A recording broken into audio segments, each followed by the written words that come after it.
So we're just going to go ahead and get started. We've got Ryan Ybos going to join us later on in the conversation.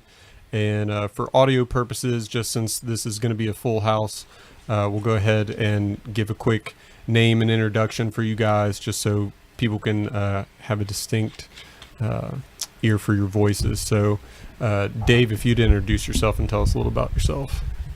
I'm usually better with questions, but I'm David Knorr. I taught guitar at Pinkston Music for, calculating it, about 23 years, I think, from 94 to 2017. Mm-hmm. James? All right, I'm James Pinkston, and Jim Pinkston was my dad, so pretty easy relationship there. Yeah, and we decided to do this podcast because it was about a month that I recorded the podcast I did with your dad, and it was one that I was very excited to do, and very happy that he took his time out to kind of sit down with me. And of course, I mean, we had a fantastic conversation, and it ended up being one of my favorite recordings, that I've ever done. And then just looking around after, I've been playing guitar since I was 15. I'm 28 now. And I've never had any real formal lessons. So I just started looking around everywhere, asking people, putting Facebook posts out there and everything. And just from proximity of where I usually operate out of and, where I reside and everything like that, Dave was just kind of the guy who I went to first and have started, just kept going to for lessons and everything like that. I don't think, not knowing that you were, used to be associated with Pinkston's and had that kind of route. And then, of course, I had some issues with my guitar, and you recommended Ryan, who was in the same building. And, me and him recognized each other's from Pinkston's. And, so we all had that kind of mutual connection without knowing it. And just thought it would be really cool to have us all sit down and kind of, remember your dad and maybe dig a little bit more into his life through your guys' experiences. And James, I know, growing up with him, I mean, what was it like growing up with your dad? He was very wild. You never really knew where he was going to come at you with, and just really fun to be around, but incredibly insightful. So the guy he was on the music store floor, he'd walk through the threshold of back of the music store to the apartment, and he'd kind of reflect on the day and really start picking things apart and, a very different side of him. Mm-hmm. Because most people kind of describe me as more manic and over the top, and then, when you kind of get the real him, very kind of quiet and introspective. Yeah. Yeah. And how did growing up with him influence the way, what do you do? I don't know, you're the person out of the three here that I know the least about. So tell me a little bit about what you do. Okay. I'm a psychotherapist, so I do a psychological testing and therapy through the day, working with pretty much with all age groups. So I'm the guy that kind of picks you apart. Yeah. And you the only son? No, I have a brother. He's in the Army, and he's somewhere in the Middle East right now. He has one of those jobs where he can't always say where he's at. He's in an ice cream truck in the middle of the desert. Really? Yeah. Well, that's not a bad place to be if you're going to be out there. Yeah. I would be pretty happy to be in an ice cream, not only because it's cool, but because you're surrounded by ice cream. Right. But, well, cool. So did you spend a lot of time growing up in the store working with your dad at all, or? Well, I started off at Anniston Elementary, which is the little elementary school right behind the music store. So after school every day, that's pretty much where I'd go because it was such close proximity to the school.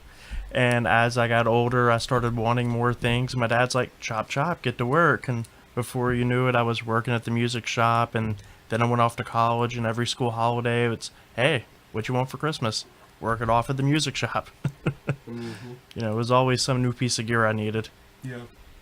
You probably had an above average experience with work ethic, discipline, and things like that, I would imagine. Most definitely. watching him run his business and what it took and just getting up every day and doing it, I think it's how I've gotten as far as I've gotten. Like currently I'm in a PhD program working full time and, trying to get this music shop closed down and, no problems doing any of it. Yeah, that's great. And so what is the status with the store right now? Can you talk a little bit about that? Yeah, so we've been closed for a little bit. I have a lot of the stuff on eBay that's shippable, but we have a good bit of like professional PA that's just so large that you can't sell it online because you would lose so much in shipping. And he passed away right before school band season started, so I have just a huge amount of violins. So I'm hoping that in this next couple weeks, as kids go back to school, I can get some of these violins unloaded and some of this PA over time. But right now, it's just that slow trickle of gear until we can get the building sold. Okay. Do you have any kids' violins by chance? We do, lots of them. Okay. I might have to come. Do you take people just walk in or by appointment kind of thing, or? Usually by appointment, they'll kind of contact the Facebook page or something like that, and we'll make sure they look like a real person and kind of meet them down there. Okay. Yeah, I might talk to you a little bit about that afterwards. Cool. So, Dave, what is your experience? What are your roots with Pinkston, and how did you get started with him? And tell us a little bit about that. Wow, that's quite a long time ago. I had a student named David Ratcliffe when I was teaching at Mississippi Music, back between 90 and 94. That's 1990 and 1994. And he would always come in and talk about three things. He would talk about Megadeth, Jackson guitars, Pinkston's, and a fourth thing, Taco Bell. And he would always talk about Pinkston's and how cool of a music store it was. And at that time, Pinkston's was across the street in the really small store that he opened up first. And so I just went down there one day to meet him and just to check the store out, and I walked out with a Jackson guitar. So there's Jim selling his salesman expertise. Yeah. And then, one thing led to another, and we started talking about his new store that he was going to open. He needed teachers to teach guitar or whatever. And we kind of worked out a deal with the studio rent and all that kind of stuff that was too good for me to refuse. And so I jumped ship and came over to Pinkston's. Nice.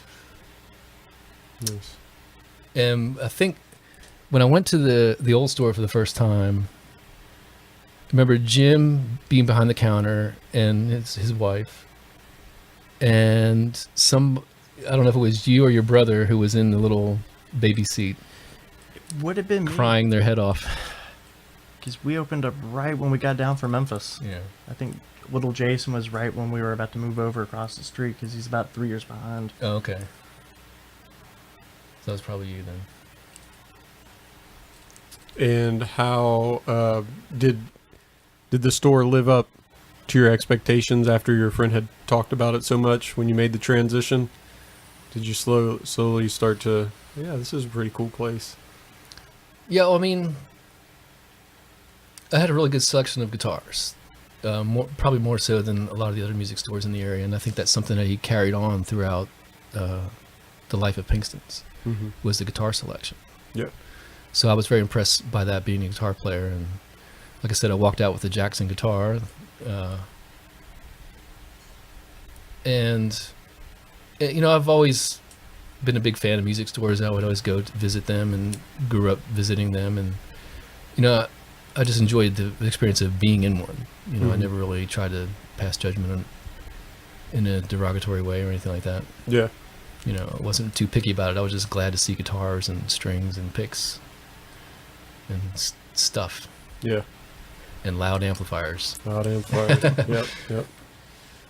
I see this fan isn't on. I'm going to go turn that on real quick. And then I'm also going to grab an extra battery for, I usually have run a second recorder just in case. You never know when things could go wrong. So, may actually be charge on that. But, yeah, I'm going to check that real quick. So, what were your first experiences teaching in general? Well, that goes way back. Were you just teaching people who were just, like saw that you played and then a friend of a friend or something asked if you could teach or you did lessons? Well, it basically started when, the band I was in would have open band practices and people would come in and watch us play.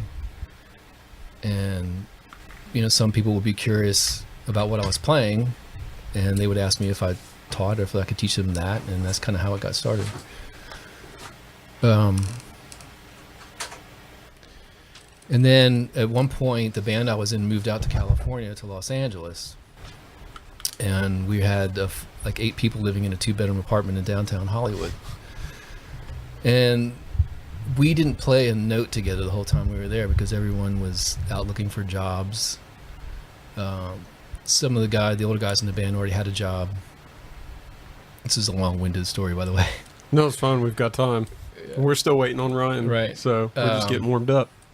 So the younger guys, we would go out and walk the streets every day and go put job applications in different places. And then we finally found a music store. It was actually the Carvin dealership on Santa Monica Boulevard. And one thing led to another, and I was like, well, gee, why don't I start teaching out here? Mm-hmm. Kind of presumptuous, I guess. A guitar player from Mississippi coming out to Los Angeles and trying to teach guitar in Hollywood. I'm sure there's a lot of competition there. Yeah. But I drew up my own flyers and started putting them out in downtown Hollywood at the different, rock and roll clothing stores and things like that. And, well, things took a turn for the worse as far as the band relationship went, I guess being 8 people in a 2-bedroom apartment. Mm-hmm. And we decided to split up and, the younger guys came home. But the day before we left, I got my first call for a student. And I was like, sorry, I'm going back home. I was like 17 years old and scared to death. Yeah. of downtown Hollywood because at the time it was kind of a scary place. Yeah. So then I came home and got more serious about teaching and started teaching at the time at my parents' house. And then at one point, the guitar teacher at Mississippi Music was moving to California, of all places. And so there was a vacancy at Mississippi Music, so my mom brought the classified ad to my attention and said, you ought to go check it out. She just wanted me out of the house is what it was. Yeah. But so I got the job there, and then as far as my teaching career, pretty much the rest is history. Yeah. And how long have you been at the location that you're at now? At North School of Music, it's been a little over a year. So we opened up that on May 1st of 2017. Nice. And prior to that, I was at Pinkston's for 23 years. And prior to that, I was at Mississippi Music for 4 years from 90 to 94.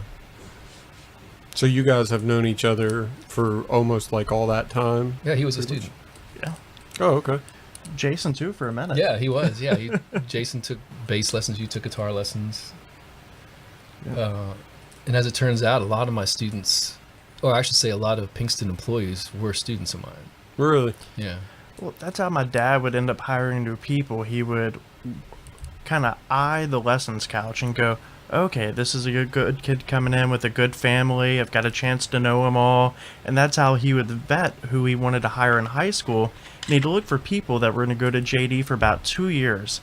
And so he'd get about a 4-year life out of these young guys and just kind of cycle them out that way. But he's always kind of stealing them from Dave, going, all right, I've had a chance to know who this person is versus, John Smith, and it's just a resume and everyone's kind of putting their best foot forward. He'd see him week after week after week and go, this guy shows up. He's consistent. Let's get him a job. Yeah. And on the other hand, I would have students ask all the time, what do I have to do to get a job here? Because I thought it was just the coolest place in the world. Yeah. Yeah. So did your family go up a lot to Memphis? Yeah, they would go up a good bit because that's where my dad's from. Yeah. Well, from the recording. And my dad would try to make it a few times a year, and he would just kind of, I guess, overdose on barbecue. He'd go every May for Memphis in May, which was like a 1-week barbecue fest, and he'd go for it. Yeah. Yeah, I remember him bringing back barbecue from Memphis. Saying, "Come on back, Dave, to the kitchen," and have some of this Memphis barbecue. It's the best thing you ever had. Yeah. I never had coleslaw on a barbecue sandwich, but I tried it for the first time, and it was pretty darn good. Yeah. Yeah. So, what was your dad like at home? Did you feel like he brought work home with him, or, what kind of stuff would he do to stay in the business mindset if he, chose to do that? Did he ever like read about, was he a big reader of like business books or anything like that? Well, he typically wouldn't bring work home with him. When he was at work, he was at work. When he was at home, he was watching the History Channel or trying to take his mind off work. Mm-hmm. Typically he'd stay after work for an hour or so, and that's kind of when he would digest the day and kind of theorize what's happening up front and what do I need to be doing to kind of accommodate for that. Mm-hmm. So he had good separation of work and home, which is, needed. Yeah. Did you ever think that you were going to follow his footsteps and be a businessman or do something in the music industry or the entertainment industry? There was a large push for me to do that growing up until about high school. And that's about when the economy started going down and retail started getting real kind of bad as far as map pricing, the catalog magazines, the internet. And, my dad's looking at me and the grades I'm making in school, and he's going, son, get out of retail, go medical, go medical, go medical. I don't want you doing this. So even from that time on, he saw that the music industry really had a limited time left, that, you could be a independent music store that size with Mm-hmm. everything going on. And so that shift really changed. And I think that was kind of a sign of the times for him. Mm-hmm.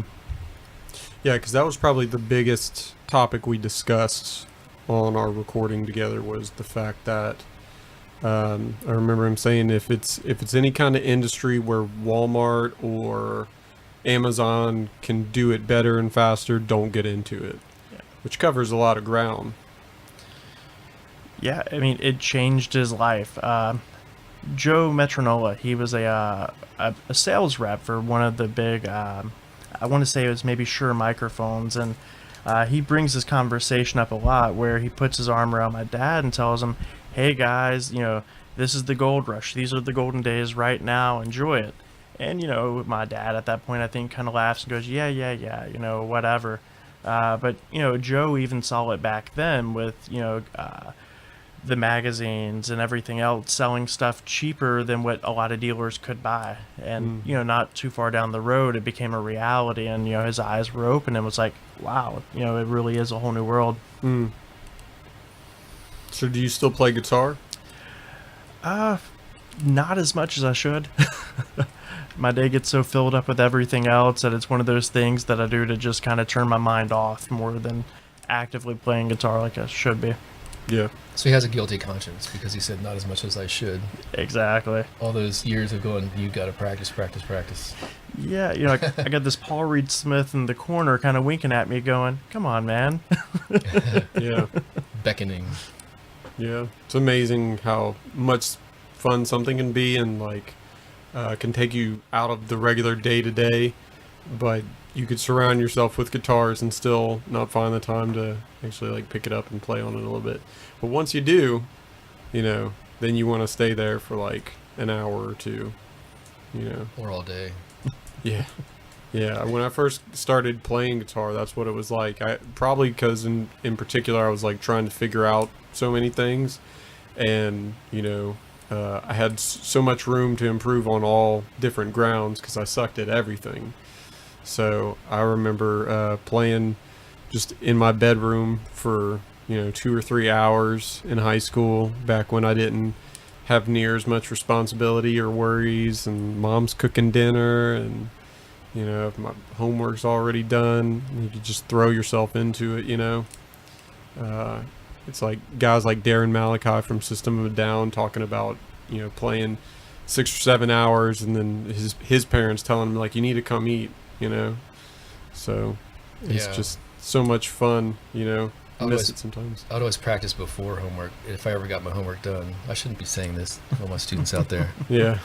But yeah, I remember practicing after school for 5 or 6 hours, and having my parents and my dad especially tell me it's time to go to bed, and he would have to tell me several times. Yeah. Yeah. So I would say it was beyond devotion for me. It was an illness. I just had to have Obsession. Yeah. Yeah. An unhealthy obsession. Do you feel like that benefited you in the long run? Yeah. Just by gaining skill and knowledge, definitely helped out with teaching a whole lot. Yeah. And when you have somebody new come in, do you usually assess them where their level is at and just try to figure out how to approach a lesson plan with them?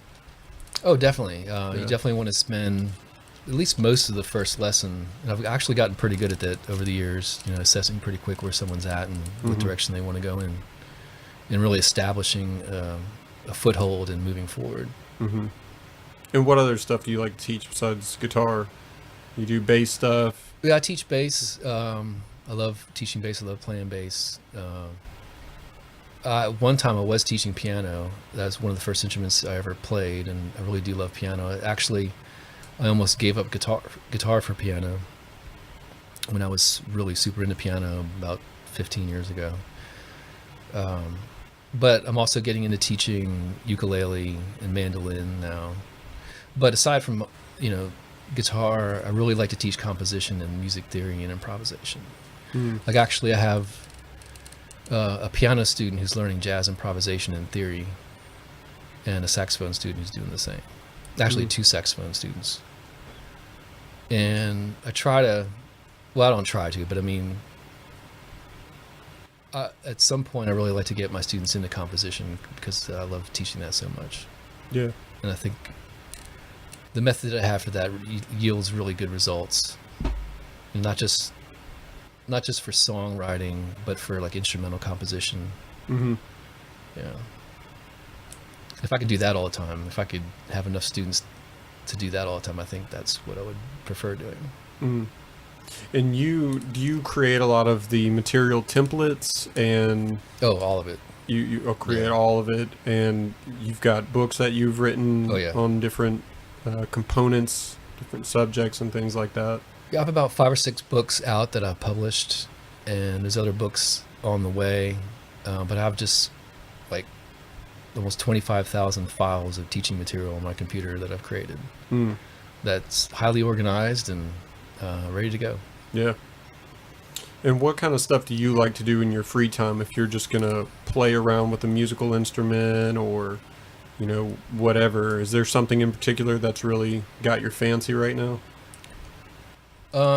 Well, it's one thing that I've learned over the years is that you have to maintain, if you want to be a professional musician and stay working, you have to maintain a certain practice schedule, a daily practice schedule, to keep your chops up or even hopefully get better than what you are now. So I always try to get in at least 4 hours of practice. A day? Yeah, a day. And I wish I could do more, but with having an 8-month-old baby, and it's not the easiest thing in the world to do. Yeah. But I do really enjoy working on the teaching business, working on the curriculum and writing all that stuff, and hopefully finishing some more books. And that's actually one of my favorite things to do, is to work on that and just listen to music for hours. And aside from the practicing, when I do have time, I like to compose and record as much as possible. Yeah. So how much time would you say you spend teaching a day, instructing? About 5 or 6 hours, probably. Mostly Monday through Friday, and sometimes I'll teach on Saturdays. Mostly makeup lessons on Saturdays. And you occasionally do gigs and stuff. You've got a band. Yeah, I have a jazz trio. Sometimes we do a quartet with a saxophone player, and I play guitar in the Coast Big Band. And I have a Led Zeppelin cover band named 10 Years Gone. And I did not know you were in that band. Yeah. All the members of that band are in other projects, and everybody's really busy, so it's really hard to get together. So we get together about once or twice a year. Yeah. We've been doing that since about 2015. Do you all have your next show planned out yet, or? We're starting to look at the fall. We usually play in the fall. Mm. You know, and so we're probably looking at booking some stuff. Usually the Sky Bar in Biloxi and some of the festivals around here. Nice. Like, I think one of our first gigs was at the Gulfport Main Street Festival. Yeah. I think that's what it was called. And you've been doing that since 2015? 15. Yeah. Nice. I'll have to check that out. Yeah, we have a promo video on YouTube that you can check out. Okay. And there's, if you look around, well, actually, we also have a Facebook group. So if you get on the Facebook group, you can catch some of the videos that people have recorded at our performances. Nice. Most of them are pretty good. Most of them. But Led Zeppelin is pretty tough. I mean, it's not the easiest music in the world to play. Yeah. So that's kind of one of the reasons why I like doing it, because not only did I grow up listening to that music, but it's very challenging even till today. I mean, Yeah. So what kind of music are you listening to right now, generally? I listen to a lot of different stuff. As of today, the last 2 days, I've been listening to this new progressive metal band named Icefish that features Virgil Donati on drums and Marcos Fogli on guitar, and a bass player who also sings, who I've never heard before, but he's really good. And a keyboard player that I think used to play for Dream Theater. I don't remember his name, but it's really good music. Well, other than that, I listen to all kinds of stuff like jazz, a lot of classical. I've really been into Ralph Vaughan Williams, or that, I guess if you're into classical music, his name is Rafe Vaughan Williams. Is one of my favorite composers. And I really try to keep it open mind. I try to listen to all kinds of different things. I'm guessing progressive bands are a really good band to draw on for, like, if you want good musical talent, non-linear song structures and things like that. It's just, to me, they're always a little bit harder to find because they're not as mainstream, not as, people don't talk about them as much. People like Dream Theater or, Tool, if you were to consider them progressive, which I kind of do, especially their later works. But, and of course, progressive in its own right is just a term, it has varying degrees and stuff like that. But, yeah, I love Icefish. I'll have to check them out. Yeah, definitely a great band. I would highly recommend them. And of course, there's good progressive music and there's bad progressive music. Right. But what I like about Icefish is the drummer, Virgil Donati, is like one of the greatest drummers on the planet right now. And in one song, he'll play like every possible rhythmic concept from the book of rhythm theory, but make it groove and play it all in the pocket. Yeah. And everybody's following along and really playing really tight, and they just have some great music. What are they, like a Nordic band? No, I mean, they're all from different parts of the planet. Like the guitar player's from Italy. I guess Virgil Donati was probably from Italy. He kind of talks like it. Has a foreign accent. Yeah. I guess they're from all parts of the planet pretty much. Yeah. Which is the way things are pretty much these days. Yeah. In that style of music. Yeah. It's not like you have all five guys coming from some town in Michigan. Right. They're, I don't know, whenever I think of like guys that can really shred and like borderline metal stuff and progressive, it's like Finland and Iceland and like Nordic folks and stuff. Oh, like yeah. that. Yeah. I don't know what it is about those regions. They're just like more extreme or something like that. Well, the weather's really bad. It's really cold outside, so you tend to stay inside more and play your guitar. Yeah. Or whatever instrument it is you're playing. Yeah. I think of Death Clock. If you ever watch Metalocalypse, I think of those guys a lot of times. Matthias Eklund, he's a great guitar player. What's his name? Matthias or Matthias, Mattias Eklund. I think it's like EKHLUND. He has like a guitar camp that he has every year or two in Sweden or Norway, in that general vicinity. Mm-hmm. But he's a solo artist. He does guest work a lot, but I don't think he's ever actually played in a famous band.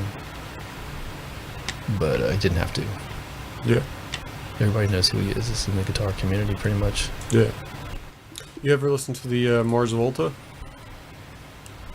Briefly, when they were popular I mean, I had a couple students come in that wanted to learn their songs. Mm-hmm. And I'm sure I had their name on my list of things to listen to that I never really got to.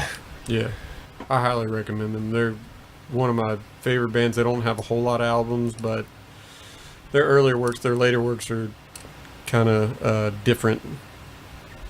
Not as agreeable with them, but the drummers, though, I think one of them's name is Troy. I think it was on the Deloused album, and then another guy, his name might be Cedric. He was on Bedlam and Goliath album.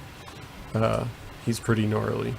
He was like, I remember a lot of people talking about just how gnarly his drumming was, and that he was supposed to be like a drumming prodigy. Songs like Goliath are really good, kind of showcase him. But they're a cool kind of progressive type band, and I feel like they have a lot of elements to them that I like. The singers kind of got they're like a Led Zeppelin crossed with Pink Floyd on speed, and it's just like there's like Italian or Latina influences there. It's all different kind of stuff, but yeah, really cool band. Another guitar player you should check out is Tim Miller, more or less a jazz player. He comes from the Allen Holdsworth School of playing, but kind of takes it to the next level and has a really more modern sound. Yeah. Tim Miller. I mean, there's tons of players out there that are really good. Mm-hmm. Just like, back in the day in the 80s, there was a big boom in shred guitar, and there was always that thing, there's somebody practicing in their bedroom somewhere who's way better than you are. But now everybody's on YouTube, so you can see everybody. Yeah. So it's fun to catch all these videos of these great players. Mm-hmm. Absolutely. Just curious, anybody heard from Ryan? Any word update on him? Yeah, he texted me a little while ago and said, "This is turning out to be a great afternoon. Looks like Lorraine Road Bridge is blocked off, and they did it within the last 5 minutes." No, it's been that way for a couple hours now. Yeah, I was out somewhere and my roommates met me and they told me that was the case, which I took it to get to where I was going. So it must have happened within a couple of minutes of when they left out, and that was a couple hours ago. So, and I meant to text you guys, but I figured y'all, you and him, you two probably all kind of in the Gulfport region probably wouldn't need to. I didn't think anybody would have to cross that bridge, but yeah, he'll probably have to go around 49 or Pops Ferry, huh? Yeah, that's a long divert. Yeah, diversion. Yeah. How long ago was that he sent that? That was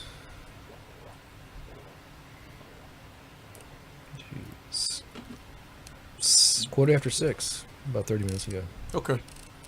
He should be around anytime. What about you, James? What's your music consumption like these days? I go through phases as well. Growing up in the music store kind of gave me a wide appreciation. I did a lot of jazz guitar stuff when I was younger.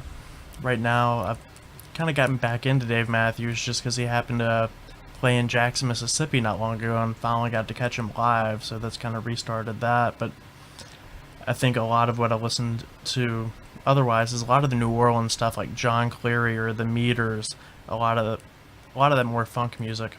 Yeah. You get out to many festivals or anything like that? I get out to a lot of them. I still have a place in New Orleans, so I pretty much go there to escape most weekends. Oh, nice. Because I do a lot of patience and psych evals and stuff like that. It's really hard in such a small area like Gulfport or Biloxi to go out without running into people that you see clinically. And so by having a place that you can kind of escape to on the weekends, you can kind of really go out and don't have to worry about, oh gosh, who's seeing me out? Do I need to put this beer down? Or, whatever the case may be. Mm-hmm. Yeah. So what was your training like to do what you're doing now? It was 4 years of undergrad, and then I did about 2 years at Tulane, and I'm in a doctorate program through Tulane right now. Okay. So I started off working in an inpatient hospital, so to be considered kind of crazy in New Orleans to that level, it takes a lot because New Orleans is so eccentric as it is. Yeah. And then I came over here working with children for about 3 years, and a private practice snagged me over in Ocean Springs, where I got to work with a lot more high-functioning adults with all sorts of different things. So it's really interesting kind of looking at the coast through the lens of the things people don't want to talk about. So when you go out and you go, oh, that person has A, B, C, or D going on, it's just a completely different way of evaluating things. The man of the hour. There he is. Hey, come on in. We are live. Yeah, we're live, man. So just so you know, Feel a little live today, I guess. pull on up. Is that a GoPro camera? It is, yeah. Very nice. Not just for you. Ryan Ybos at the table now. Guilty as charged. Just me. Yeah. Yes. Grazie. Oh, I'm sorry. I forgot to. If you want to just undo it, and I'll plug you in right here. Appreciate it. So, which way did you Man, get here? I got a little bit of road rage, I'm not going to lie. Get all the way up to the bridge, and I guess it was stuck open. And the guys were just putting the big concrete things out front. But enough about my travels on the way up here and my almost road rage. Lots of profanity, I'm sure. Exactly. It was just me in the car, so. Yeah, and I was somewhere. I went somewhere this morning and took the Lorraine Bridge, and it was open. Mm-hmm. And then I had some friends meet me out, and they went that way, and they found out it was blocked, and that was at like, I want to say 2 or 2:30, 3 o'clock, something like that. Really? Yeah, so I had to take Pops Ferry coming back, and then I thought I should let them know, but then I thought everybody in Gulfport. I was like, nobody probably going to take that bridge. Well, I mean, it was odd. It seemed like maybe they might have got it working, and then and then it messed up again. Yeah. Which one of the bridges was hit by a barge like a year or two ago? You remember that? I think that was the one on Ryan Road. I think that was too. I guess they didn't Yeah. see the bridge. It jumped out in front of them. Yeah, exactly. Oh my God, watch out for that. Yeah. Jeez. It was. Yeah. So we've been kind of just chit-chatting here. Y'all were talking smack about me, I know. I'm kidding. Yeah, getting it all out of the way. We were happy that you were so late. It gave us plenty of time. They had a lot to say. I didn't realize. That's why I love this guy. He plays along. He knows the deal, you know. No, we really were. I believe it. Gosh. I'll check it out on YouTube He later. knows a lot about you. He does. He knows a lot more. We know all the dirty secrets now. Look what he does for a living. He knows a lot more than Yeah. he's letting on. He can know everything just by looking at you. Yep.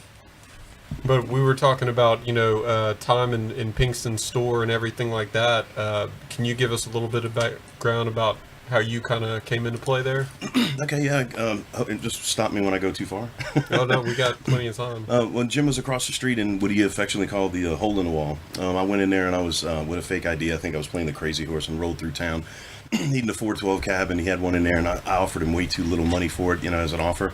And he was fresh off the road, and I guess my price was kind of an insult. I was just saying, hey, would you take 3 for the cab? He said, get out. He threw me out of the store, and I was like, wow, okay. And then a year or two later, I forgot what it was. There was an ad in the paper. I showed up, and I got the job. I worked for him for about a year, and then I asked him after a year of working there, of course, once my feet were grounded, I guess you'd say. And he loved me, and at that point, basically, I said, you remember throwing me out of your store when you were across the street? He goes, no, did I? He goes, I said, yeah, 412 cab, I'll offer you $300. He goes, man, I don't remember, so many customers, But we got a good laugh out of it. Yeah. I had a little bit of experience from Christie Music. Funny story, the manager was selling cables. He was getting from the distributor without a license behind the owner's back, and he was selling cables, not legally. They found out about it. I'm 17 years old, and they said, well, we fired the manager for stealing and making our profits out of the trunk of the car at gigs. Well, would you like to be the manager? I'm like, yeah, sure, whatever.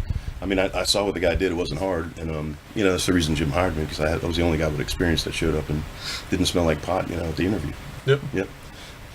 Crucial. Yeah, definitely. And then later on, when he made me manager, when I hired Derek Fountain to be my assistant manager, he was already kind of currently working there.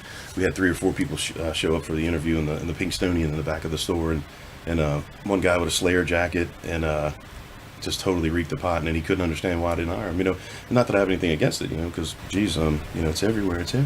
But I don't think showing up for a job interview is all that. That's not such a good idea. Right. First impressions do count for something. Yeah, Rain of Blood, Slayer. Shirt. I love Slayer, man. Don't get me wrong, but I don't think I'll be wearing that to a job interview. Yeah, got to come in trying a little bit harder. I won't be all suit and tie like Dave, but Yeah. Black t-shirts. Yeah. So you had more of a management role in a lot of ways there. Yeah, I was the buyer, and became the manager kind of quickly. Jim he needed a break, and then I came along and tried to do everything that he taught me to do. He was my mentor. He was the greatest guy I ever worked for, man. He really was. When I first met him as a salesman, I was like, wow, he's a real serious, shark is what we would call him. He was really good at it. And then when I learned, how he really was when I worked for him, I was like, wow, this guy is he's the real thing, and a great man as far as, and I'm not going to sit here and go off into that tangent, but he was a really, a real person. I mean, it took a lot of effort and energy to do what he did on a daily basis, Amazing that he did it as much as he did. But yeah, management was a lot of fun at Pinkston's, because one of his mottos, and these guys can tell you, they've heard it a million times, is, if you can't have fun doing it, don't do it at all, or you're doing it wrong, And we had a blast working there, man. Yeah. And what kind of experience did you have beforehand that, that kind of put you in a good position to be there?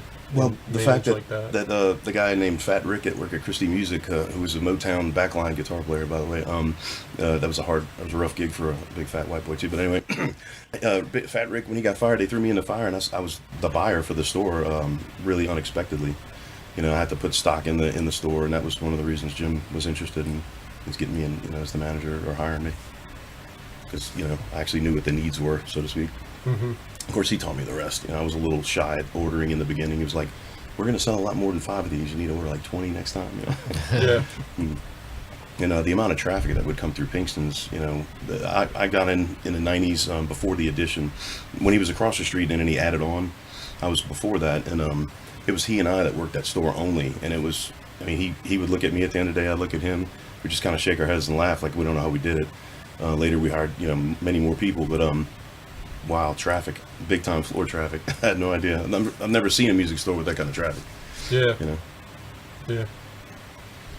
And we were talking about this earlier, one of the big kind of topics that me and him discussed on the recording was just the changing of the industry. Oh, yeah. And how that traffic was migrating to other places and spaces. Oh, yeah. We became a convenience store, oddly enough, almost, where we were, if you buy a Coke at Walmart, it's X amount of, whatever, $1.50. You buy it at a convenience store, it's a little bit more.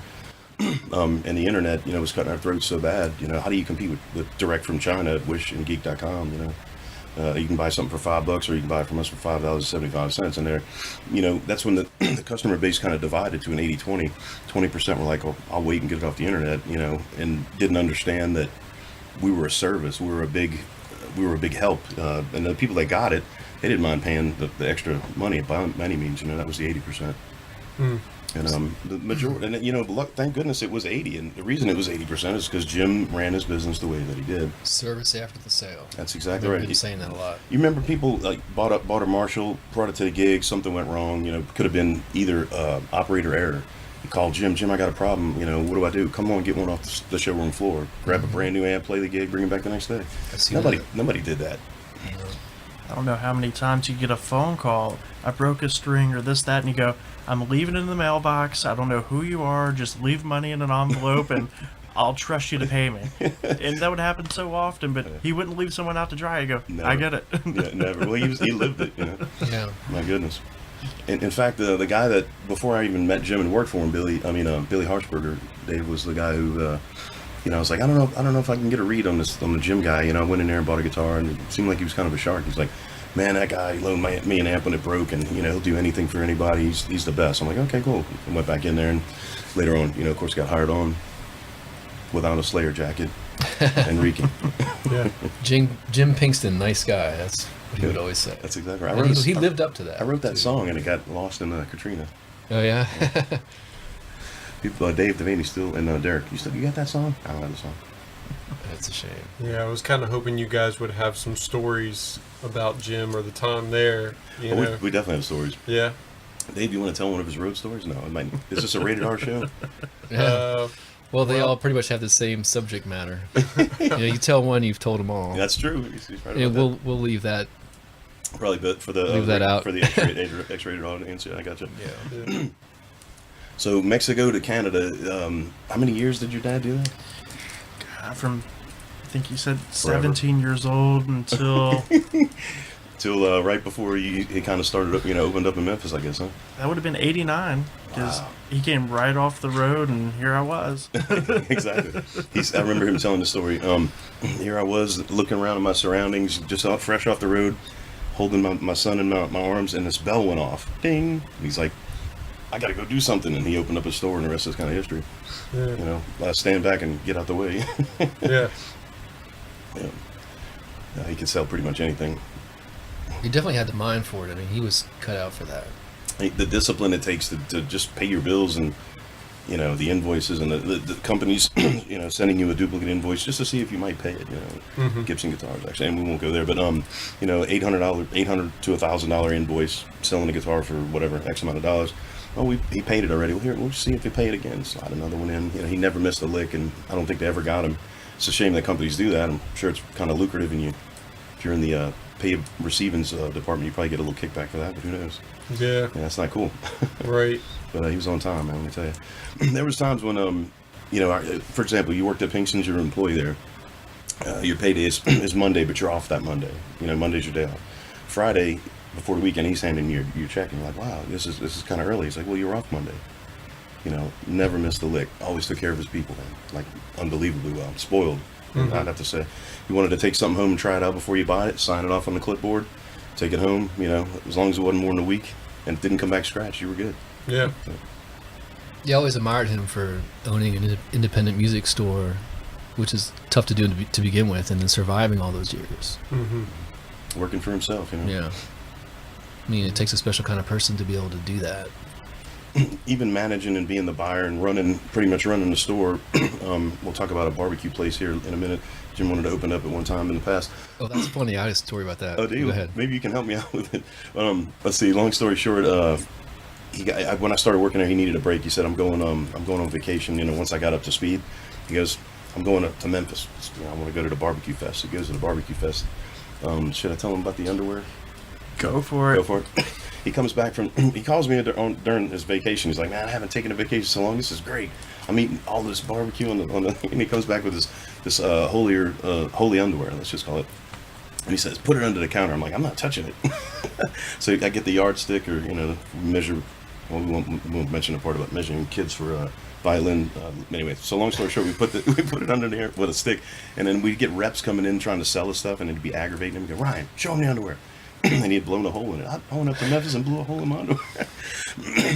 Needed a break that bad. That was what I got out of it. The reason he even brought that up or mentioned it and showed people was to show them that hey, I finally got a vacation. Yeah. It was so great. They were silk. Were they? They were silk underwear. You're right. They were. Wow. Is that a whole nother story? I mean, that's. That must have been some good barbecues. All I gotta say. Yeah, really. I think it was the good, the bad, it was everything. It was a whole festival. He didn't discriminate that week. No, he said there wasn't one place that I discriminated. I tried, each one, and yeah, ever since that day, I've been trying to get up to that stupid. They still do that festival on the river? Yeah. Every Memphis in May, it's Memphis a in May. barbecue fest, Italian fest. They have a music festival for a week, and then something else. Damn, sounds like a good vacay. Yeah. How far is Colorado from there? Never mind. Yep. I gotta get my Slayer jacket pressed. But when he would go up to visit John Pinkston, he would come off the interstate, grab a barbecue sandwich, not tell anybody, go see John Pinkston, and when John Pinkston's like, hey, what do you want for dinner? Hey, let's do a barbecue, do you mind? You go there on the way. Leonard's. Eventually John's like, what's that on your shirt? Nothing. I don't know. Nothing. And John knew. He knew the deal. Oh, yeah. So Jim was talking about starting a barbecue place. You remember that, huh? Well, it's funny because the music store that I grew up in Pennsylvania, Fred's Music Shop, I guess he saw the same sort of problems in the industry, but he opened up a barbecue shop Okay. within his music store. But then later, bought the place next door and had his own barbecue And shop. separated. That's pretty cool. Yeah, and then he closed down the same year that Pinkston's closed down. Oh yeah. And then, but kept with his barbecue shop. So I was kind of sad that year when Well, at least he both survived of those in one places, way. the music stores of my life, closed down in the same year. Was the one in Pennsylvania? Was the barbecue any good? I wonder. Well, it wasn't. They sold barbecue like sauce and stuff like that, okay. and grills and things like that. It was the accessories you need to make the Okay. barbecue, not the actual barbecue I itself. sell propane products. Yeah, Oh man. Tasty Licks Barbecue. That's the name of the place. What city in Pennsylvania? Reading. Okay, I think you told me that before. I forgot. Yeah. Definitely an interesting place, Pennsylvania. We used to have a house there for a little while, but anyway, that's a whole Oh, nother. that's right. Yeah. Go in to buy a beer at the convenience store. You got to buy a 6-pack. I just want one. Whatever. But you could go to any corner in the town and get a slice of pizza. Oh, that's true. And they had the little ice cream shops, right? Oh, yeah. But Ryan and I go way back. Oh, most definitely. Do y'all are pre-Pinkston, right? Yeah, definitely. Y'all were high school? Did you go to high school together? I was probably into high school, and Dave was just, what are you, a year older than me, right? Yeah, a couple maybe. So, let's see. I'll let you. I've been talking a bunch, Dave. If you want to tell it. Well, I don't remember exactly how it went, but we played together in a band for a short while. The band was called Knorr. It was incredible. Let's see if you don't mind me taking the reins here. Go ahead. His drummer used to teach at the Christie Music Place in Slidell that I mentioned, and I wrote. A buddy of mine I was recording vocals with. He went offshore. He said, "Here, take my 4-track and record your first demo. When I come back, you better have some songs." I recorded the worst demo in the world, in my opinion. If I had it now, I'd laugh at it for hours probably. And somehow a copy of it through my brother got to the drummer in Knorr, Rory Fashon, PIT undergraduate, incredible drummer. And because I had the tiniest bit of awful writing, I guess you could call it experience. I don't know if I call it experience then. Somehow he, I think, probably pushed a little harder than need be to get me into Knorr. And the next thing you know, I'm trying to keep up with Dave. Neoclassical, Racer X, Paul Gilbert, arpeggios and harmony, sweeping. That was a lot of fun. Well, it was for you. Well, he'd show me something. I'd play it back from him immediately, and almost immediately. And then the song would come up, and we'd come up to that part, and I forgot what it was. It was something I wasn't familiar with. So he sent me home, and this is where Dave pointed me in the right direction, and I'm definitely eternally grateful for that. He handed me a couple of videos to really good, instructional videos for guitar. There's 1,000 of them. There's probably 5 that are good. He handed me we did all of the weeding through all of the bad ones and handed me, was it Paul Gilbert Rock Chops, I think. Yeah. A bunch of good stuff. And after that, I was just, the rest is history. Played a few gigs. I was in an opening band that used to play before Knorr. Tell the story about the Loudness gig. Do you remember that? Crazy Horse, the Loudness was supposed to play. If anybody doesn't know who Loudness is, there's a Japanese group, right? Oh, a great band. They rough guitar rocks. player Akira Takasaki. That's his Yeah, and great guitar player. And supposedly, I guess I think they I looked. forget what happened. I think they looked at the horse and said, "We ain't playing here." Well, can you blame him? No, and I can. And whoever booked it must have been really doing a good sales act. But Walking Wool Crazy Nice. But they said, "We got in an accident. We can't make it." I had opened up for Knorr Friday night, and Saturday night Loudness was supposed to play. Well, obviously they didn't show, and I get a call. I'm in Bay St. Louis, and let's just say I was in the middle of a party, and didn't think I had to, to play Saturday. I'm like, we're off Saturday. Let's have a good time. I was at home practicing. Yes, he was doing the right thing. I just love that. Let's just say I was at a party to be safe. I was not prepared. I can tell you that for a gig. And anyway, they say, "Hey, can you do it?" And my drummer tells him yes. And the next thing you know, I'm in a truck and they're driving me up there to do the gig again. That was a lot of fun. But no Loudness. They didn't show. But then Nitro played there. Michelangelo or yeah. Michael Badio, whatever his name is. With the They two- played there a couple times. I missed that one too. 2-neck guitar. I guess he kept it, both next to Staining. Whoever. He's an amazing guitar player. Oh, he definitely is. He's one of Ambidextrous. my picking guys. Like straighten my picking out. Paul Oh, Gilbert yeah. is definitely the first. Yeah. It was that whole, not to get technical about guitar stuff, 3 notes per string. Every other string you do alternate instead of doing downs every time. Right, it's not economy picking, strict alternation. Exactly. But he could do it all. Oh, great. I mean, 2-neck guitar, making them both work. Come on. I can't do it. Yeah. A little excessive. I mean, how do you compete against that? Well, you got the guy from Cheap Trick, How many neck guitars does he have? 7 or 10? Who knows? But he's not playing them all at the same time. And he's not the greatest shredder, but he's, Cheap Trick's awesome. Don't get me wrong.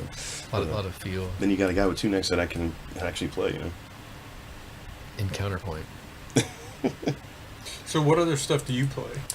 Let's see. I'm in the blend currently now. We do stuff you hear on CPR, but we also do classics. We do Jerry Rafferty, that kind of things, and of course we blend it, which means we do it our own way, and it's a little more exciting than watching a band play Mustang Sally, Comfortable Tonight, and wow, I don't think I could do that. My brother's been in a group for 23 years, and he's always had those songs on the list. I don't think I could do that for very often. I'm not vomiting, but anyway. Do people still want to hear those songs? Let's see. Like Wonderful Tonight and Feeling All Right? Well, as a matter of fact, let's talk about Wonderful Tonight. There's some different lyrics, some Weird Al kind of lyrics that Don Melvin came up with about turning the gas stove on while his wife was sleeping, that he wanted to blow up the house. That was way cool. But I don't think I could stomach it, man. We'll play some old standards later. Maybe back in the 70s and 80s, there were good cover tunes to play, but now they've run them into the ground. It's crazy. But anyway, the blend is basically the different. We have the different list. Let's just say.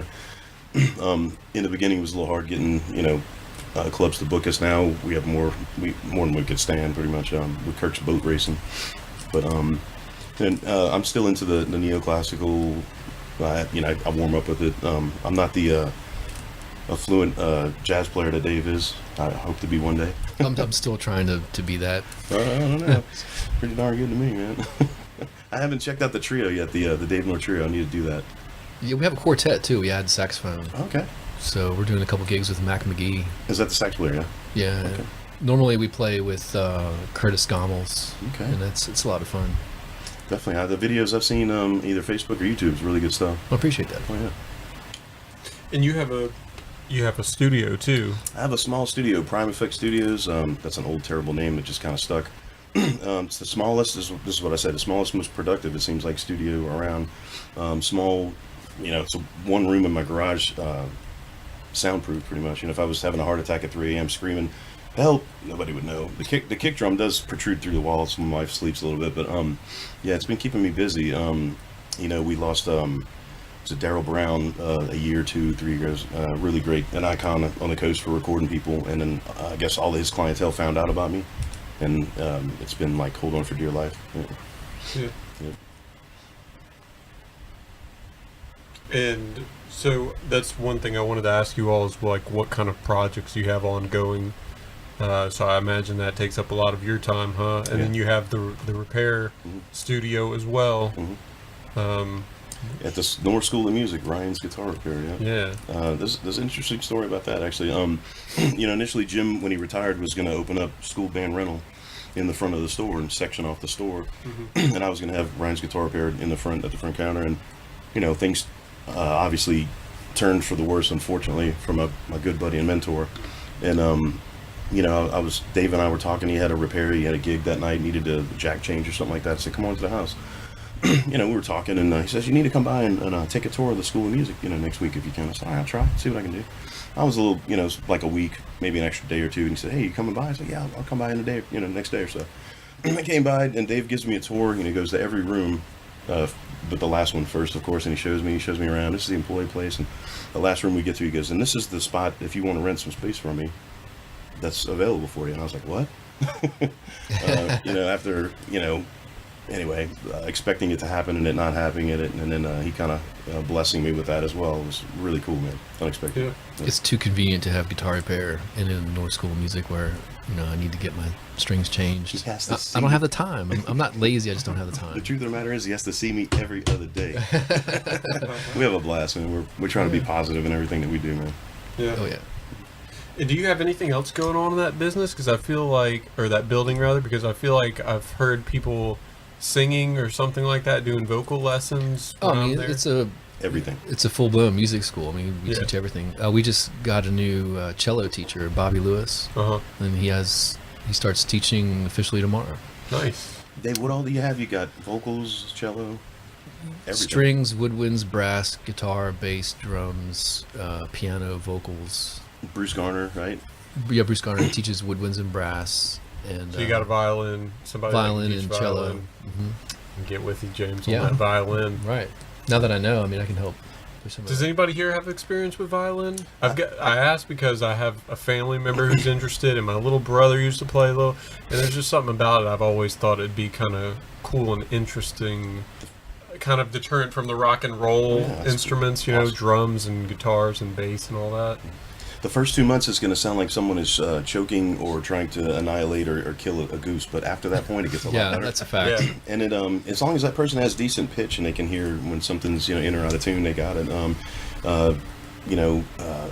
Who's our guy that teaches violin over there? Sean Harding. Sean Harding. We also have Ariel Palady. Oh, do you really? Yeah. I kind of slide in the evenings towards the late time. I don't get to see everybody, but he has everybody. I mean, every instrument that you could think of, maybe the pan flute even, I don't know. North School of Music, they got it. I had no idea when I first started there that he covered all bases. Man. It's great. Yeah. Yeah, I started out, I mean, actually I didn't start out violin, but I mean, I did try learning violin. It's very hard, even if you've been playing guitar for quite a long time. I was going to ask, did anything from guitar translate over to that instrument? Finger positioning, sort of, knowing how far to spread your fingers to get the right note. I mean, because of a fretted instrument, you kind of have a better idea about where the notes are. Yeah. Other than that, it's a non-fretted instrument, so you have to be really super accurate with your finger placement to get the right pitch. And be able to know if you're out of tune, hitting the wrong note. Right, and then bowing is a whole nother animal. Yeah. Getting a good clean bow and Rosining it properly. yeah. Of course, you're not gonna get any. That sounds like some blacksmith stuff, like rosining it. See, the Yeah, I mean, it's Charlie Daniels definitely a song comes to mind. craft, It's a whole craft on the other side. Aside from playing the instrument, there's all these other things you got to do. So, like, as a new student, does usually the instructor or they usually go somebody to learn bowing or rosining it and all that stuff? I mean, do you usually have to learn how to do that properly? Is it Yeah, I think like that's tuning any other instrument? It just takes time and it's up to the knowledge. teacher though. Yeah, I would think the teacher would show you that part, right? Yeah. Oh yeah, maybe that's their job. That's what you're paying them to do, Right. To learn everything about the instrument. A recommendation I do have for beginners is perfection pegs. The old school way of doing it. You got a piece of wood into another piece of wood, and you try to get it close to where you're in tune.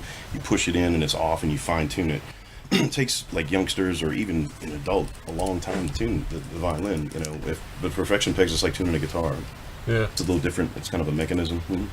Oh, that's great. Saves your. It's having to pull the peg out, tune it, and then Push put it it back in and make sure it's in all the and then way. it slips. That's time consuming and frustrating. Yeah, I was supposed to practice an hour, but I tuned my violin for 30, 40 Right. minutes. That's what it's like.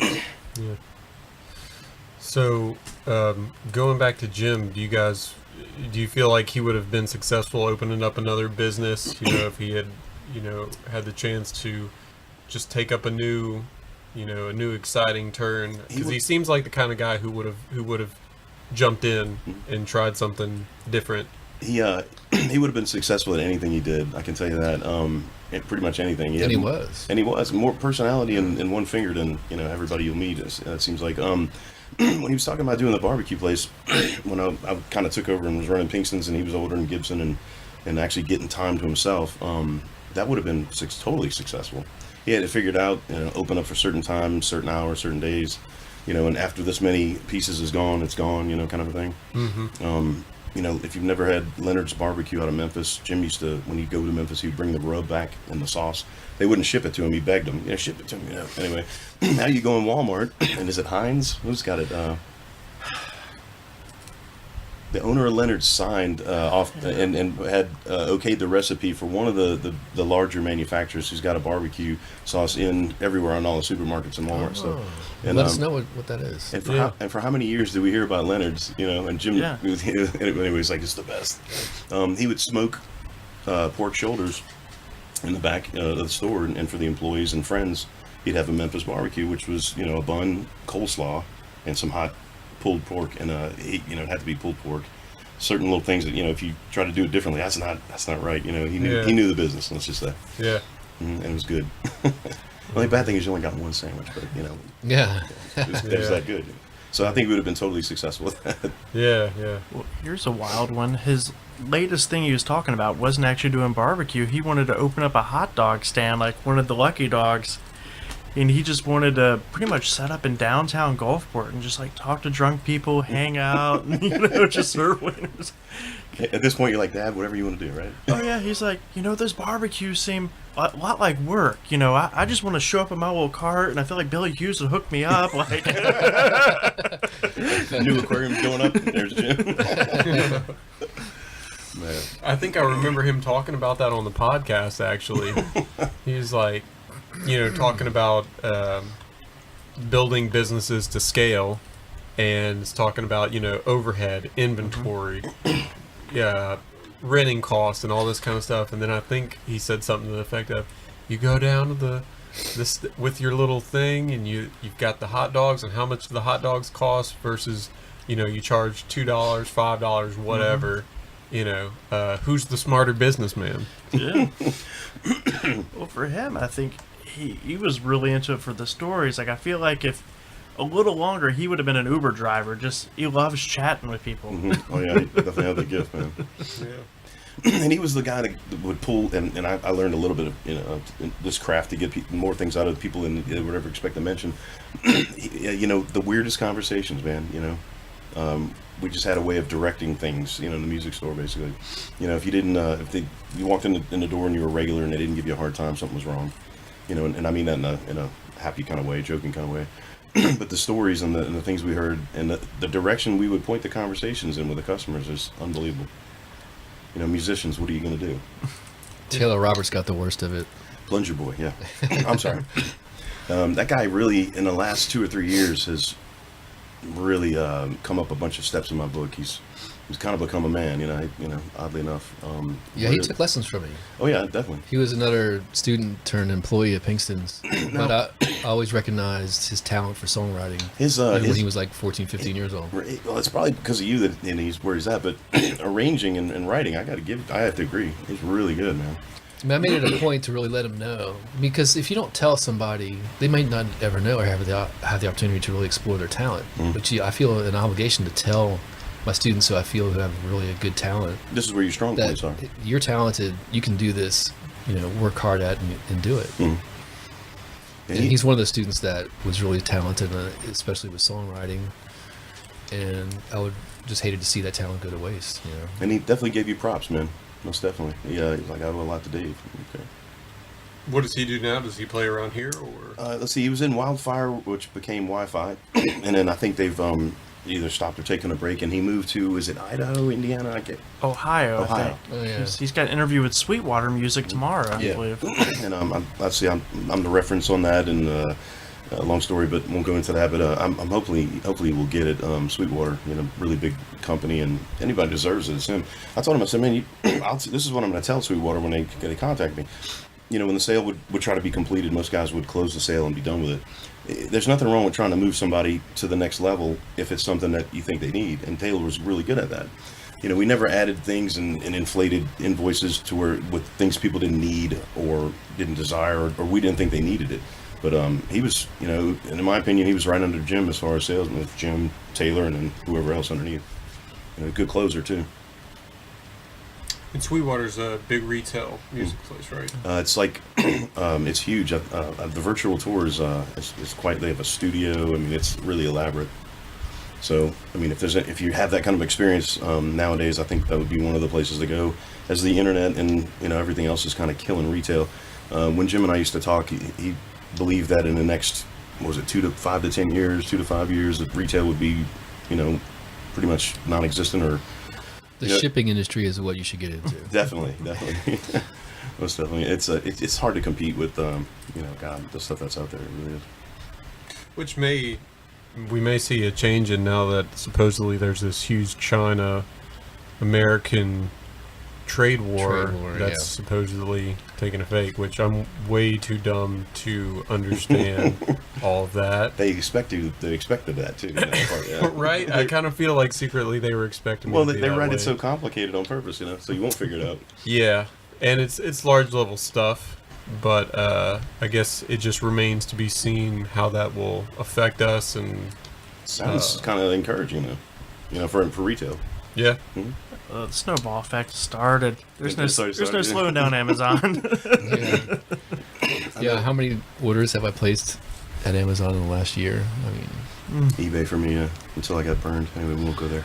Oh, well, here's one of the eBay, you're retro. Definitely. You know what? I learned the hard way because of being retro. This is going to get a little morbid for a second, but here we go. Go ahead. When my dad passed, he got cremated and everything, and we're looking at the prices of the urns at the funeral home, and Amazon 2-day ship.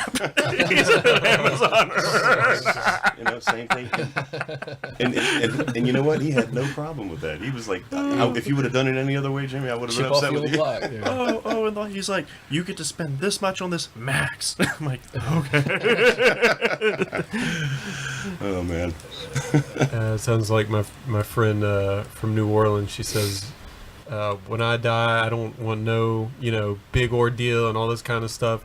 Cremate me and spread my ashes over the levees where the dogs shit and piss. She said that's fine with me because that's where she would walk her animals and stuff. That's where everybody would walk them, right there. She said just throw my ashes right there. Yeah. Other than the levee part, that was pretty much how your dad felt about the, don't make a big stink, Yeah, well, for his funeral, we just had a bunch of his stuff up and a couple of his guitars, and, people just kind of filtered through and got to see each other again, because the music store was like the hub for all the musicians getting to see one another. And then afterwards, a lot of us kind of came back, and that's where we cracked a few beers and told the stories that just we couldn't tell there. Yeah. But when I run into random people, a lot of what they tell me is, God, have you seen, A, B, C, and D? I don't see anybody now that the shop is closed, because I'd go in to buy a pack of strings just to see who I would run into. Yeah, it was so much more in the music store, it really was.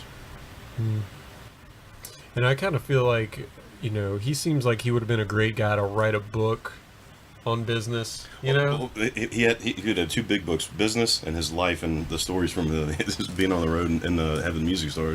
He could write probably 5 books. Yeah.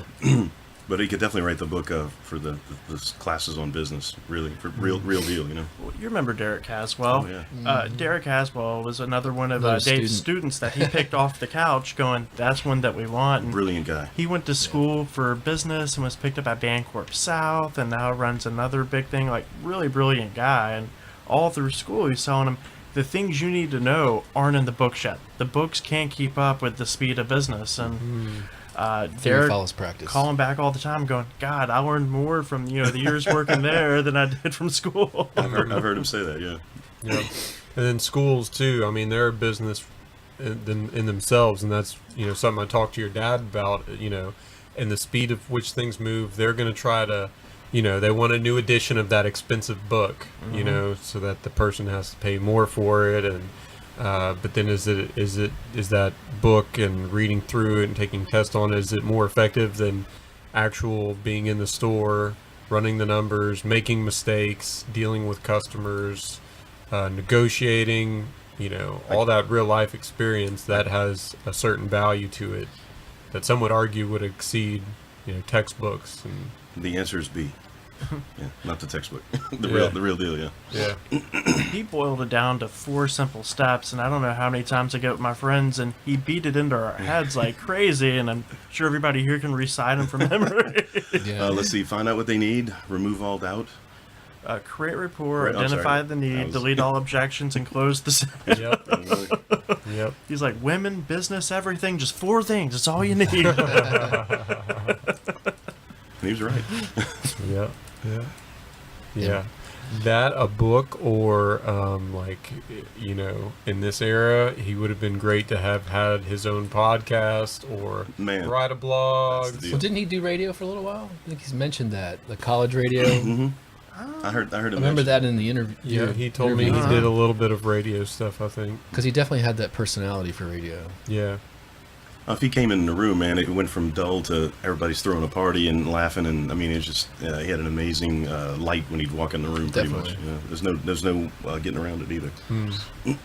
I'm sure in large that came from being somewhat fearless in his tactics, his business, and having confidence.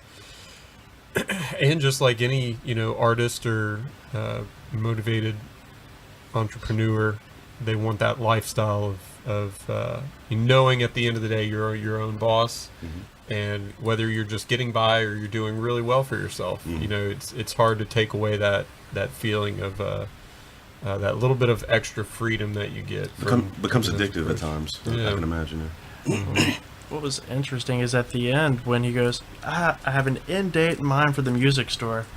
The extra freedom he would tell people exactly what he thought. Like, Oh, yeah. he went from completely uninhibited in the music store to not caring at all. The point that's that true. everyone just stopped to go, I don't care if I have a customer right now. I have to watch this happening. He called it the new gym. Yeah. In the beginning, many years ago, and up till the point when he found out and he was diagnosed with cancer, we had we won't mention what part of the world or what ethnic part, it doesn't matter. We had these folks that it was accustomed to haggle in their country where they would come from. There's a big community of them here. They come in and they want to haggle. Well, that's not really how we do it here. We're selling it at musician's friend price. We're already taking a hit. We're matching the catalogs. We're surrendering. Right? It's way less profit than we want to make on it. Here it is, and they want to go, I'll give you half of that. And he used to get angry, get red in the face, and I could see him getting angry, and I became the translator, let's just say, the guy that would go between. And after he got diagnosed with cancer, they try to haggle, and he'd go, no, this is the price. You don't like it, get out. Not so many words. And of course, these people they ask for it. It's $500, $250. No, that's not how it's going to work. I'm sure After Hours was a lot of fun too. Yep. Did y'all ever like play poker or something like that? He used to have poker. What was it, once a week? I don't know how I know that, but I feel like somebody mentioned a poker or something like that. He would cook every week, and he'd have his little traditional dishes he would go to, and you look forward to it. Yeah. A lot of close friends, and they'd go in the back, and all guys, business owners. You wouldn't believe the motley crew of classy, funny, hilarious people that were back there. Only certain folks would be in this group. Anyway, I used to try in my hardest to put his iPad in his office and hit record on the audio recorder just to hear the stuff that they were talking about. Man, it was hilarious. I've got some recordings of at least the 2 times I was successful where he's talking smack about me because he knows I'm outside of his office trying to record. Anyway, just hilarious stuff. You wouldn't believe it. I think what we should bring up is the glass display case. What do you think? Remember? Oh, that was later? Yeah, later. I don't remember which friend business owner. It was one of the guys that played cards with him. He owned a retail place that closed or whatever. He came across this really nice elite. Wait. Hmm? This is the guitar that Elton John played for Piano Man. Right. He gets this big this glass display case, and we're like, what are we going to do with it? Put the most expensive guitar in? He goes, no. He goes, you'll see. So we put like $100 Charvel acoustic in there, and I'm the Photoshop master is what they call me, but I don't know where you get that from. But he's like, this is the next one. We're going to say that Neil Armstrong played this guitar, and we're going to put it in this display case On the moon. On the moon, and he wrote "Dark Side of the Moon" on it when he was there. And I photoshopped Neil Armstrong with a guitar. I take the glove, cut it out, and strumming the guitar.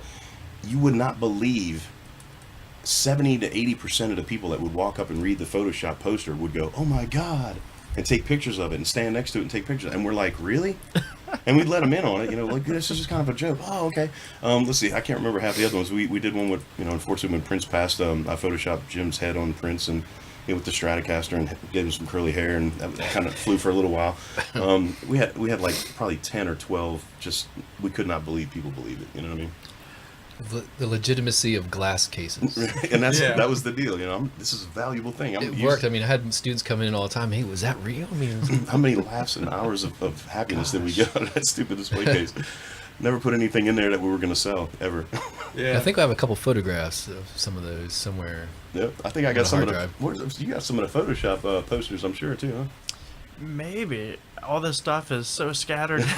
I'd love to get some pictures of that. Oh, you know what? I got the Photoshop in files. I'll have to do that and put that together. Some funny stuff. Good times. Yeah, always. I wanted to ask you on the repair side, what other kind of stuff do you do, besides guitars? Pretty much anything stringed. And after Mexican flute, excuse me, I've been known to play the pan flute. Zamfir's greatest hits, but Let's see. I'm working on a tube amp right now, doing a mod on it. And it's So 20. you do amplifier stuff? No, let's see. I'm pretty much leaving at the DC Ladner. I am. If you want to make an appointment or drop off with me, any amp repair that you need, tube amp preferably. I'm pretty much connected to DC, and he and I were talking about that. So if you do need, if you have the need for it, you can call me. Let me know. I'm on Facebook and as well. Anything string that not trying to get too elaborate and expand too much, and I'm not really doing too much retail, but so far so good. I got a 5-star rating on my repairs, and all unsolicited. I couldn't believe it. I put up my LLC page probably a week ago, and 5 or 6 people on their own did really, really cool stuff. I was blessed, man. There was a gap in between, Pinkston's and opening up my shop where people sought me out and just, helped me more than I would ever have expected. I'm definitely blessed. The clientele from Pinkston's, you can't beat it. It's, awesome stuff. You do good work.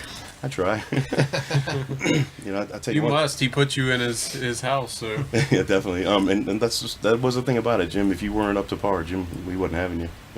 Yeah. And one of his mottos in life, keys to success, was surround yourself with people who are positive and that are doing and encouraging and helping you, not hindering you. Mm-hmm. Yep. His birthday is next Friday. Is it really? Yeah, Okay. we're coming up on it. How old are you? I don't even know his age. You would never tell me. He was into his 60s. 1954, maybe. I had to memorize it for a little bit, like when I have to call these people after the past, like, what's his birthday? I'm like, I don't remember. Hold on, I barely remember mine. The amount of responsibility that you've succeeded with and has been thrown into your lap, sir, I will give you total props, man. You are all that. Oh, it was insanity. You were talking about all the small goods and stuff coming in. I would go to the music store in the mornings and have probably 3 hours and 5 inches thick of all the different retailers and stuff coming through, and I'm looking at it knowing that for 6 months or so heading up to that, he was closing things out left and right. Yeah. Only imagining when that store was full steam ahead in the 90s and everywhere else, like, how does anybody keep up with that? You hire a guy who only orders and specializes in counter sales and small goods, and that was me. Wow. And as soon as you get it down and everything gets a little easier, they change programs on you. Yeah. The distributor always wins, and the manufacturer always wins, and then they pretty much put it to the brick and mortar, which is another reason why a lot of closing is going on with music retailers. We're going to change the plan to where you have to buy 10 grand. Okay, well, 10 grand we did last quarter, that's fine. But you have to order this amount of small goods from us, which never sells. Love Fender guitars, Fender strings don't sell. They do to a small percentage compared to Ernie Ball and Diodario. It's just, it pales in comparison, And before you can do your Fender guitar order, you have to buy X amount in accessories. Wow, this stuff will never sell. I'll walk by it every day and wave at it for 10 or 20 years, and there's Jim's money. Well, Jim got to the point where he's like, we're not doing that anymore, So I was the guy who had to kind of play strong arm, or, play hardball with some of these distributors. But it was fun. I had fun with it. Learned everything from him too. Do you remember Gibson when he threw them out? He came to me and said, Ryan, what do I do? I said, get rid of them. He goes, what do you mean? It took me so long to get this prestigious line. I said, Jim, you got 250,000 or more in Gibsons hanging in the store now. They not only asked for their 50,000 or whatever it was buying, they came back for another 20, 25. And he goes, what do I do? I said, get rid of them. He goes, really? I can't do it. I'm like, and about a week or 2 weeks later, he did. He kicked them out. Yeah, it wasn't only the price amount that was insane. He goes, we're going to pick your pieces. And he goes, you don't know my market? Yeah. Where are you located? Is it Gulfport? You're not spending my money. This is my money. You just got junk you're trying to move, and you're not dumping it here. Yeah, So did he just move the inventory, send it back, or what did he do with the inventory? He would have to renew your dealerships every single year. So he kept what he had, but when they go, hey, it's time for more, he goes, you won't be coming back. Yeah. Well, yeah, they hit him with the normal yearly 50, and then they came back for 20, 25 more. And I think he was entertaining it, and he was thinking about it. I was like, no. I said, how 250 grand up in the, hanging up there, plus the 70, you're not going to sell these other parts. And you can just wave at your money as it, doesn't earn any interest every day. Hi, money. Then you'd have these other music stores backdooring the very product that you bought the dealership for in that region. And then So- later on, eBay selling things that they claimed weren't new, so they didn't have to fit between the guidelines. This is a map pricing. Let's say you're hypothetically whatever X brand X dealer. They say these guidelines you cannot sell. The map pricing is $750. Well, if it's new, you can't sell it for $750. But if you claim that it's been used for a week and it's a used item, you can sell it for $7. So here's a brand new looking whatever X brand X guitar next to the, and you're selling it for $100 cheaper. You can't compete with that. But yet if you sell it for the same low price, you're going to get fussed at, and your dealership could be removed and whatever. Yeah. So there's like an online loophole. Mm-hmm. Yeah, that definitely is. Yeah. My favorite was we found out that Guitar Center, I think it was, got one of these Christmas packages cheaper than we could buy it for at cost. Oh, definitely. And so They were we selling drove it. over there and bought a bunch of them. And took pictures and sent it to the dealer going, I got it cheaper and you can give it to me. Resold them. It's a shame. Got like half a dozen packages that way just to prove a point and go, you want to keep screwing with me? Selling it below his cost. Wow. And Amazon did the same thing later on too. Yeah. So he seemed to be a pretty big fan of Ibanez guitars too. Hoshino and Ibanez, we sold tons of. Yep, great product, and it's a lot of bang for the buck. Yeah. A good company to deal with. Straightforward. Consistent. I own 6 myself. Yeah, I own several. Yeah. It was, Yeah. Ibanez, I think, was the pinnacle change in the marketplace. From when we went from Gibson and we were building all the casinos, and we had all this income down here to, things have changed, and now we're moving to that mid-level market. Yep. And Ibanez plugged it up, but they had the prestigious. They had access to everything. Yeah, they cover all bases, and there's no stupid things in the line. They're very concise, well run. Are they primarily known for their electrics, or do they put out some? How are their acoustics? Their acoustics have steadily been climbing big time, and again, you get a lot of value for the money. They put out, what was it? It wasn't a 12-string; it was an 8-string. 6 with 2 doubled up on the top or the bottom. Just really good product. In the beginning, their acoustics weren't all that great. Trying to get in the market, but they've definitely climbed up. Anything $800 and below is you feel like you're getting $1,500 to $11. Value. Well, They're also Tama Drums, same company. oh, okay. Hoshino, yeah, good stuff. Did not know that. I think my first real guitar was an Ibanez. Really? It was crazy. He called up the Ibanez rep and goes, "This is what my son's getting for Christmas, and you guys are paying for half." Yeah, and they did. We had guitar contests locally for years. I hosted one of them after getting some dental work done. That's a whole nother story. But wow, you try to get the kids ready. Okay, you ready to go, right? And I'm gonna talk for a little bit, and then I'm gonna say, okay, here's Johnny, and they always have something explode or anyway. Okay, you ready? Nothing. Cricket. I just have to, fill that time and be exciting. Wow. After getting your tooth pulled out, not a lot of fun. But Ibanez, we told him, hey, we're having another contest this year. What are you going to do for us? We'll donate this guitar. The value of the guitar, if you bought it, would be $400 to $500. And they would actually donate it, which was great. I remember the copper penny of the penny colored Ibanez that we did that year. It was, I was like, man, maybe I should get in this contest. And that year, Buckethead won. It wasn't the actual Buckethead. It was a guy who was real nervous. And he's like, what do I do? I'm like, just relax. You got an hour before you go on. He goes, I got to do something. And he comes back. He's eating some chicken. I'm like, what are you doing? He goes, you want a piece? I got to get rid of this chicken. I don't want to throw it away. I'm like, I'm emceeing. I don't need grease. Anyway, he fed the whole place. I think it was Kirk's House of Rock that we had on a 49 that year. And he gave out all the chicken, and I see him wiping it out. And I'm trying to MC, and he's side stage, and he goes, I'm putting this bucket on my head. I want you to introduce me as some version of Buckethead, but not actual Buckethead. And he actually won. He wasn't the best player, but he won. Probably all the grease on his hands, better slide. You don't need exactly. You don't need fast Fred. Yeah. I'm playing my Probably had some really greasy hair after the end of it, though. He tried to shake my hand. I was like, knuckle bump. Buckethead. That's a guy I've never really done a deep dive on. Mm-hmm. I know one thing. He likes a kill switch. He must mess around with that a lot, and he's got some weird techniques. I'm into lately. It's been Bumblefoot. Ron Bumblefoot with his thimbles. What is it? Ron Thaw. Ron Thaw. Yeah. He had thimbles and fretless guitars, and Incredible player. What's it called? Bumblefoot. Bumblefoot. Mm-hmm. Yeah. Buckethead's just a great guitar player. I mean, he does some really crazy finger tapping licks I never would even imagine. At first, I thought he was kind of a spoof and a come and go kind of thing, but later on, I saw that he actually did it. A lot of substance. Yep. Actually, one of his albums that's one of my favorites is one that features him playing acoustic guitar more so than anything Really? else. I didn't know A you lot did of really that. cool laid back music. You can play an acoustic with a bucket on your head? Yeah, I didn't know that. He mastered it. I have to check that one out. I actually been wanting to But it's find not. something. There's not a whole lot of shredding on it, like there is in most of his albums. But it's a lot of really just good music. Well, like you said, substance. I mean, you're not going to make it for a long time, if you got nothing. That's for right. sure, yeah. And we were talking too about music and different projects that we were listening to. Is there anything on your radar as of lately that's been? I'm trying not to be stuck in the Dream Theater groove that I've been in for a real long time. All right, second Dream Theater mentioned this show. Try Icefish. Icefish? Yeah, Virgil Donati's band. You cut the hole and then you. Yeah, exactly. But it's and there's music down it. They pulled it out and brought it to Yo, life. it's cold. I have to definitely check it out. Dave's always been a little bit ahead of the game, and thank goodness there to point me in different directions. Yeah.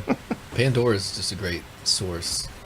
Just when I'm working on my curriculum for the school or writing books and stuff, I'll just put music on, put Pandora on, just listen to everything. What are some of your favorite stations right now on Pandora? Good question.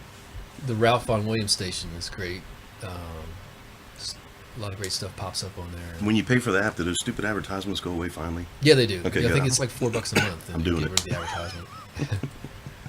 It's worth every penny. Yeah, it is. They're kind of annoying. Yeah. Yeah. But when I turn on Pandora lately, it's just been that radio station. It's consistently like the results. Mm. It's not like local with the same 12 songs rotating. Yeah. That's a good thing. Some of the same stuff still pops up, but it's the same stuff that I like to listen to. Nothing wrong with that. But like Yo-Yo Ma plays Ennio Morricone, movie soundtracks. That's some really good music. So you can get exposed to a lot of stuff through Pandora that you wouldn't normally be exposed to. Yeah. And as long as that the exposure is good stuff, it sounds like it is. Sounds like really good stuff. I can't, something with substance to it. Well, I don't know if you tried Lady Gaga radio. I don't know where that takes you, but we're actually doing a cover that Hailstorm did. We're adding it to the list, I think, this week. And if you ever would ask me 20, 10, 5 years, anyway, any point in my life, if I thought I'd be playing any Lady Gaga, I would be like, no, never. I will never do the Alejandro ever. We'll put that one right under Mustang Sally. But for the record, she's very talented. Oh, definitely. You know what? When she fired that one producer and writer guy, and he said she'll never have another hit, and like a month later she did. So I Right. guess he was wrong. There's substance there. Yeah. So jazz is one area that's always really tricky for me to figure out what area I want to go into because there's so many like subcategories of jazz. Jazz is more subjective, I think, than most styles of music. I mean, everybody has a Yeah. different idea what jazz is. Mm-hmm. It's supposed to be that way, though, right? Well, I mean, yeah, it's an art, but I say more so than most styles of music. Yeah. I teach jazz, I play jazz, and I listen to a lot of jazz. And there's some things that people say is jazz, and I'm like, there's no way. Yeah, it's a too wide of a. Yeah, I've heard that. It's ranges anywhere from like jam bands. Some people call jam band music. Jam bands with jazz. chromatic does not jazz. There's some jazz elements in there, but it's Maybe. considered jazz. Right. I think when people can't describe something, they often default to that, and that's not right. Yeah, I agree. What's the saying? If you play it wrong, play it twice and call it jazz. That's right. Jazz gets a bad rap. Sometimes it does. It's misunderstood. It's that heavy J. Well, guys, I'm running low on ammo here. Is there anything that we have failed to discuss, or I can't think of anything. I wanted to say thank you for the time and the effort that you gave Jim as well as us now. Yeah, definitely thanks for doing that interview with Jim, because I really enjoyed listening to it. Time- I learned a lot. Timing is everything too, by the way. You picked Yeah. the perfect time to do it. Yeah. yeah, just Oh. got lucky? So my question for you is, your idea, or did you come in the store and get to talking with him, and it kind of? Yeah, I heard he was retiring, and I thought, well, I've always wanted to have a conversation like this with Jim. It would be an easy one, right? Right, right. And I thought, well, if he's retiring, I don't know what he's going to do or where he's going after that. So, Might move, right? Yeah. So I thought about it, and I was like, I might as well go in and just ask. And his reply was sure, right? Mm-hmm. Okay, cool. Yeah. That sounds like Jim. Yeah. It seemed like he really enjoyed doing the interview. Mm-hmm. He had a really good time doing it. The first few seconds, his poor guy's voice was kind of giving out, and I was like, this might be kind of rough for him to get through and to do it. I was kind of feeling, worried for him, whatever you want to say. It's me being the right under Jim guy. But, a minute or two into it, it must have cleared his throat. It was golden, and the stuff about the dentist was really, I have to say, for me, one of the highlights. Yeah. So, Yeah. what did he say? Strong opener. You call me one more Call time. me one more time, motherfucker. I'll kill you.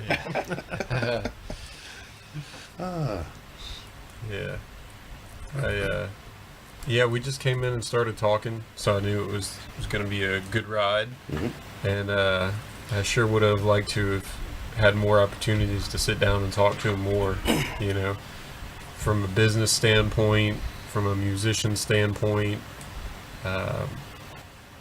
He seems like such a multifaceted guy. I was spoiled. And he delivered it to you with such style and flair. And clear as a bell, right? He had a way with words. Him being my mentor, I was spoiled. I'll just say that, talking way too much, way too fast. And I wish I would have listened a little bit more, Yeah. a little harder. Yeah. But, yeah. Well, it was great having you guys on to kind of reminisce and talk a little bit more about him and kind of share, your own, what you guys do for the community, the music community. So I think that's pretty rad, and it's good to know that, good things have continued to come from Pinkston store, as a result. And, maybe in the future we'll do something like this again. Is there any you guys want to leave, places for people to check out online to read more about what you do or get in touch with you guys if they're, needing work or anything like that? Let's see, Knorr School of Music, 2224 25th Avenue, Gulfport. Yeah. What's your phone number there, Dave? 228-867-1925. Ryan's There you go. We don't get a lot of phone numbers thrown out on the show. That's pretty cool. Do it like a Jim Yelverton. How about a furniture fair guy? We could do. No, I'm not going there. We'll save you money. Okay, got it. www.knorrschoolofmusic.com. There it is. But Knorr is Knorr. That's right. School of Music. Ryan's Guitar Repair, 228-22. Hold on a minute, I forgot my phone number. 228-243-7202. There it is. Yep. Same building, same location. And James, you probably don't need people to find you for anything, huh? He's a professional, actually. Yeah, you actually... who climbs the ladder in a matter of minutes, it seems like. No, he had, let's see, when your dad, I don't know if he's told me a few stories, I don't know if I have it corrected or not. When you were younger, he said, do you want to take this over? And you said, hell no, right? And pretty much had a plan. It's genetically, it doesn't surprise me, but this guy has just done exceptionally well, put himself through college. PhD almost, or? I'm halfway through my program. I'm working on my thesis right now on fetishism. Dude, when we go out to dinner in the near future, you have to tell me about it. But it doesn't surprise me that he's doing so well, man. Short amount of time out of school and just climbing the ladder steadily and happy doing it. Yeah, just like his brother too. It runs in the family. His brother jumps out of perfectly good airplanes in the Army, in intelligence, right? It hangs out in ice cream trucks in the middle of the desert. And when I met him, that's a good place to be if you're in the desert. When I first met him, we all agreed. He used to yank on my pants like, Mr. Ryan, ask me all these questions, and his dad and Jim would be like, leave him alone. He's trying to work. Like, he's not bothering me. And what about this? Why did sky blue? He asked me all these questions. Now I talk to him. I said, so you jump out of these airplanes now? He goes, yeah. I go, dude, you'd have to kick me. Light my butt on fire, whatever. You'd have to really force me out of that plane. Get on I'm it. not right. Well, to get on it is one. Well, if I knew what I was doing, yes. But to get me off, jump out of it, there's no way, man. Yeah. You'd have to be on fire. Fear of heights, for sure. Yeah. Mm-hmm. So y'all want to jump? Go to what do they call it? Not a parasailing, but y'all want to do that next week or no? No, not me. No thanks. I think Jason's got a lot of my dad's fearlessness, where he's just go. Like last time he was here, he made sergeant in the military, and he ended up puking in the Uber, and so we made him run from the Shell station on DeVee's all the way to the music store, hosing him off, and he's dancing like, I'm a sergeant now. That sounds like him. I do remember hearing about him. The Uber thing. That's hilarious. But y'all were hosing him. Oh yeah, we got pictures. That's hilarious. Dude. I love to see that. Well, guys, we'll go ahead and close it out. So once again, thanks for coming in and Thank you. Thanks for having us. Yeah, it was a good time. And thanks everybody for listening. If you want to hear more podcasts, just go to coastalnoise.com on the podcast page. Check out the episode I did with Jim if you'd like to get a little bit more backstory on what we were talking about here. And if you just never went into Pinkston's, you never met Jim, it'd be a great place. I guarantee you'd learn something from that interview. So thanks so much. We'll catch you next time. To the people, if anybody's watching on the camera, that's a new aspect that we actually can wave goodbye. So thanks, and we'll see you next time. Goodbye.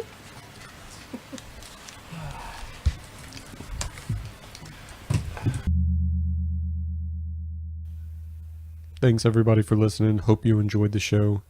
If you want to hear more from Coastal Noise, go subscribe to the show on iTunes, Google Play, YouTube. You can put a little auto download on so that you can catch whatever the latest episodes are. Be sure to go like the Coastal Noise Facebook page and follow on different media outlets. Of course, as always, if you want to help the show grow, please leave some comments, feedback, share an episode. It all goes to help the machine move forward. Thanks for listening again. See you next time.